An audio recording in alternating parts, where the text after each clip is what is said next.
What's up guys? This is Faith Alchemist at welcome to Daily Vlogs. At ngayong araw, linggo, simulan natin yung umaga natin ng healthy yung pag-iisip at asikasa tayo. Then mag-church tayo mamaya dahil mag-busy tayo ngayong araw. Let's go!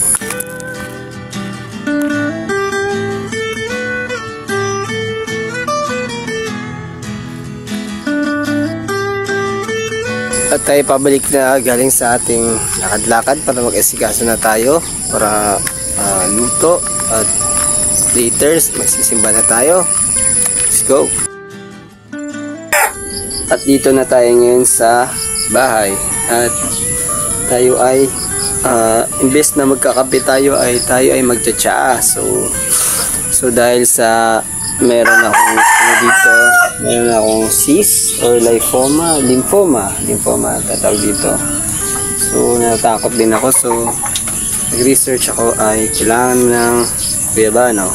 The best sa pang-cancer ang guyabano tea. So wag lang madami kasi may na-research ako na kapag prolong ng paggamit ito ay maglilid sa Parkinson's disease. So yun yung sakit ng mga boksingero sa utak.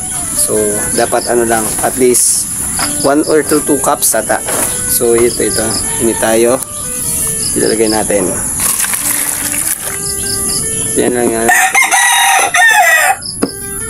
Yan ang ating inumin. Ito yung tsaa natin habang magbabasa tayo ng libro.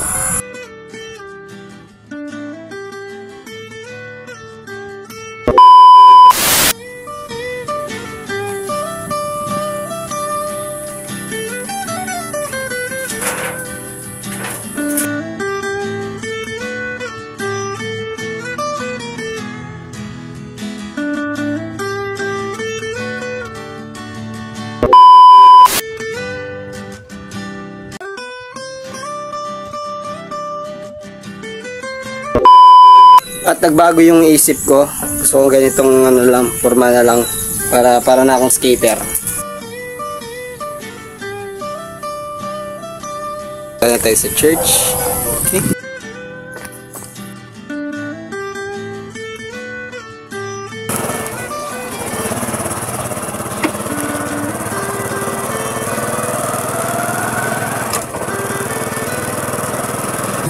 Dito na tayo ngayon sa Life Church San Vicente, Palawan. Ang Sunday service namin ay 9 AM. So may time na mag-iintay pa kami, may mga minutes pa. Tapos pag start, meron kaming worship muna. Tapos meron 3 songs at nandyan yung banda. Ang dami ko ngayong napulot ngayong Sunday service kasi ang topic ay bakit nga ba mas naging prosper pa yung gumawa ng mali kaysa sa mga sumusunod sa Diyos. At na-realize ko, ganun talaga. Kapag tagasunod ka na ng Diyos, maraming mangyayari sa'yo para i-challenge ka, para i-build ka. At nagre-reflect yun sa buhay ko. Na minsan sinira na rin ako ng buhay. Ang daming nangyari, depression, kaguluhan sa buhay, kawalang pag-asa sa buhay, at yun hanggang sa natagpuan ko ang Panginoon at dito na ako sa Life Church. Hindi naman perpekto yung buhay ko, pero at least kapag nagkakasala ako, palagi akong ni-redeem ng Lord na.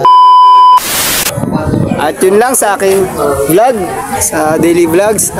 See you ulit, bye bye.